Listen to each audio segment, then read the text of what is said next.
us now on the Rob Dibble Show with Ben Darnell. Ashley Battle joins us on the Rob Dibble Show hotline. She's a UConn star, national champion, WNBA star, now a Boston Celtics scout. How are you, dear? Thanks to have you. Nice to have you back on the show. Hi, Ashley.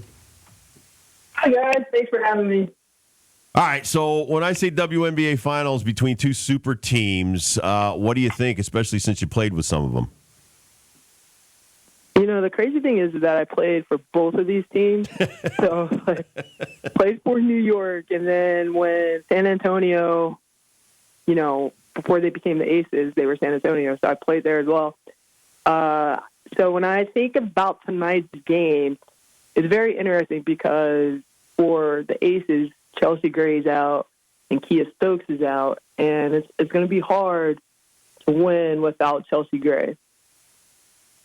I totally agree. Now, you were with the Liberty as well. You used to call some games over there every now and then, so you know a little bit about this team. Sabrina Ionescu's been there for a couple of years, but once they put this super team together, it feels like the days of old New York Liberty, roster included, are gone. Who's someone on this team, though, that's like put in a lot of work, put in a lot of dues, and wasn't, a free agent or anything, that's just been I wouldn't say a lifer, but been around the Liberty so long that they really deserve some credit for the program that is the New York Liberty and what they are today? I think one person, that has been playing really, really well, that to me is New York's unsung hero, is Benaj Delaney. Yeah. She has been guarding the best player on the other team. She has been their best defender, and she's also been putting in like 20 points a game.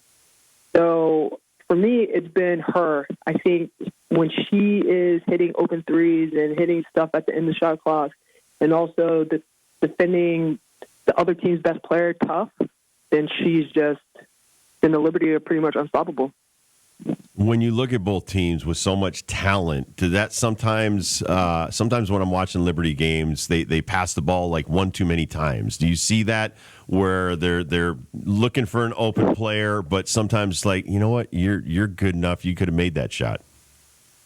Oh yeah, I think it happens a lot with great teams too. They're like, no, you shoot it, but you're open, and it's like, somebody shoot the ball.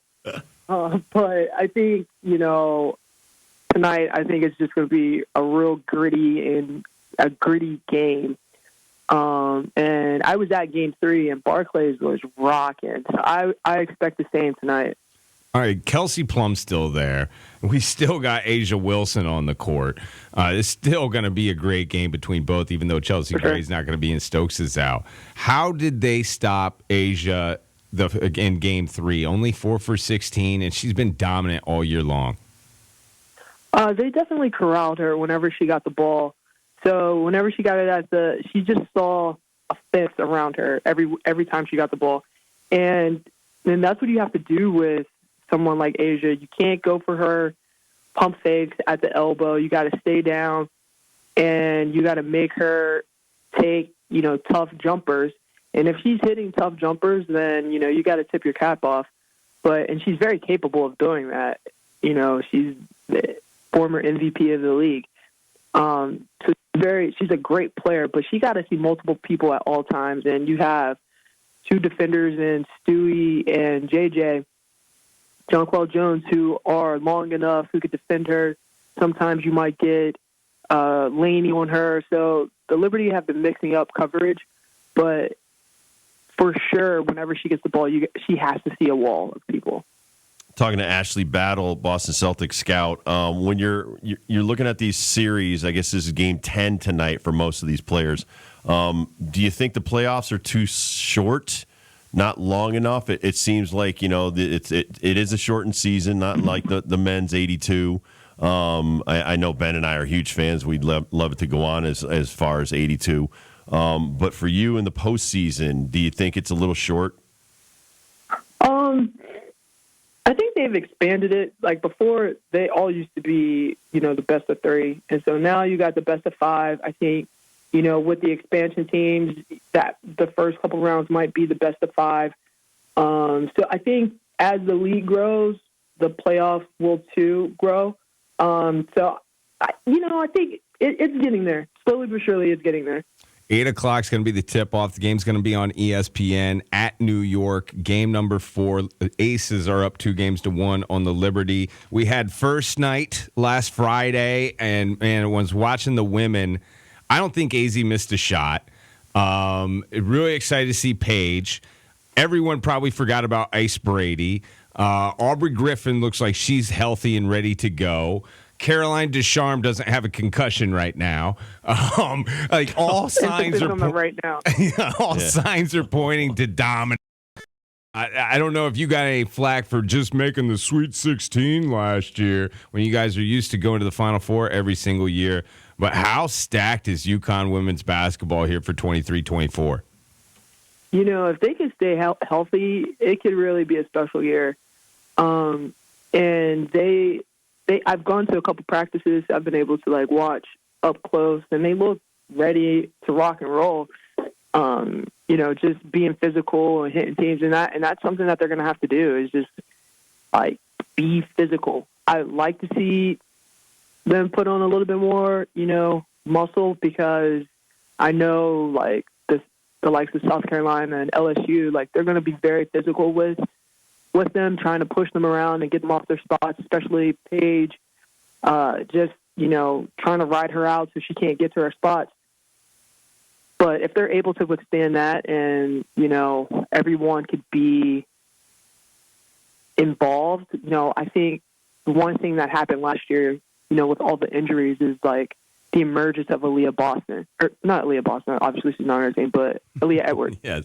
I think she really came out of her shell and became a dominant player. So it's really going to be interesting to see. You have all the ancillary players, and then you have 3 dominant players with Aaliyah, Paige and Fudd. I want you to describe going back in your career. When did you start getting recruited? When did you first talk to Gino about coming to UConn? And how much has it changed now? I know we've talked to Gino, and he's going to watch 8th graders play, and it's very competitive and stuff. So what I'm getting at is how much has it changed, and from your day to today, and is it the same with the men?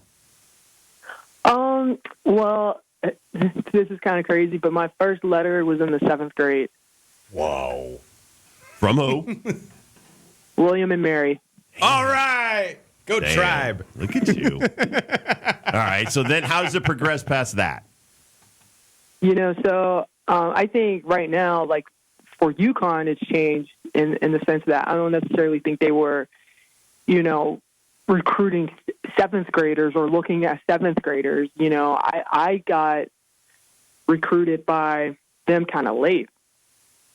So they were used to coming in and swooping in at the last second and getting players, where now you got to be on top of who's good early, because you don't want to be, well, they didn't like me early on, so why should I go there now? They like me now that I'm doing X, Y, and Z, and I'm good and I'm in the top 10. Now they want me.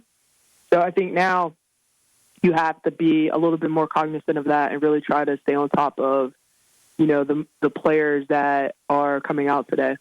You've been all around the NBA here in the last couple of years, really talent evaluation, scouting. All about the UConn men's team as well, and these recent 3 that just went through the draft, a couple undrafted, and one that we love to death, and we think he is just a diamond in the rough, I would say, for the Chicago Bulls. What do you think the fate for Adama Sanogo will be in the next couple of years with his basketball career?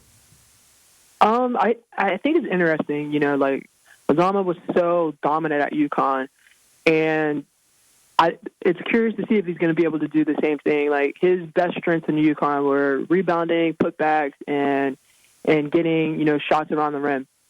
Well, in the NBA, I don't know if he could do that against 7-footers who could jump and who are athletic to get, those putbacks around the rim. So I'm interested to see how he plays defensively, if he's able to switch on other guards, or, is he going to have to play in the drop? How is he going to be rotating? And if he's going to be able to hit an outside shot, where he really hasn't had to take many of those in his career.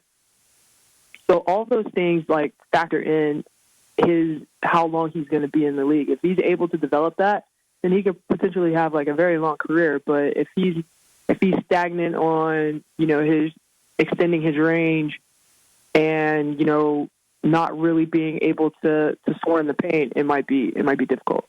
Talk about your Celtics for a second. Who has shown you in the preseason that, just wow. You didn't get as much opportunity to see these players. Who are some of the players right now that you're like, wow, I'm glad we got that person? I mean, we had 2 big splash trades throughout the year, in the offseason, acquiring Porzingis and, and getting Drew Holiday. So, I mean, obviously, like, those guys are really, very talented guys, and it's interesting to see how everyone's going to mesh, and how everyone's going to, play throughout the year. And, in the preseason games, it's been great to watch. Obviously we're very talented. One person that I thought that has had like a great mini camp going into training camp was Delano Banton. Yeah, you've been on. He bounced around a lot, but he's been playing really great. Another one that I think has really taken like the next step in his career is Peyton Pritchard.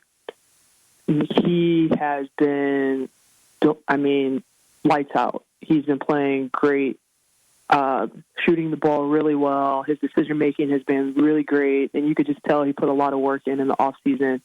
And last season, he probably was disappointed in not playing as much as he thought he was going to play. And I think, this season he'll be, back in the rotation. The Celtics fans that I talked to, Ashley, and we got a couple of stink faces from a name that you said during that last answer. Now, Drew Holiday, everybody around here was like, yes, high five, let's go. Kristaps Porzingis, a little different reaction. There's some stink faces around about Kristaps. Give these guys some faith that Kristaps Porzingis is going to be a big-time factor for their success this year. I mean, he's a unicorn. He's not named the unicorn for nothing. So he says. You know what I'm saying? Like, this guy, he's 7'2", 7'3", and he shoots the three like a guard. Blocks shots, rebounds. Like, he really can do. He could score on any level of the court. I think people are going to be surprised at how good he is and how great of a shooter he is. Obviously, he's had some issues staying healthy throughout his career, so we're just trying to take precaution in that aspect. But I think he's been a great fit thus far. Yeah, last year he really took a step forward and played 65 games. So if you can get more out of him this year, that would be fantastic. Ashley Battle, you're one of our favorites. Thank you so much for blessing us and coming on our show again today. Of course, fellas. It's always great to talk to you guys. All right, be well in your travels. We'll talk to you soon. Thanks, Ash. Thanks. Have a good one, guys. All right, you too. Ashley Battle, one of our favorites and one of the best people I've ever met. Teaching me so much about basketball, like the things that she's learning on the NBA level now, and then putting them, talking about them in a way that we can all understand. I think is awesome stuff, man. Well, awesome and to stuff. finish on her point too, you talking about Pritchard, that's a guy in the NBA that's 25 years old. He's been a star everywhere, still putting in work. You're never finished working. Homegrown from the Celtics, too. Exactly. Homegrown. So, I mean, that's the message I think kids need to hear more of. You always have to work, and even when you get to where you want to be, you have to still work. We'll take a quick break. We'll come back to the first dibs question of the day.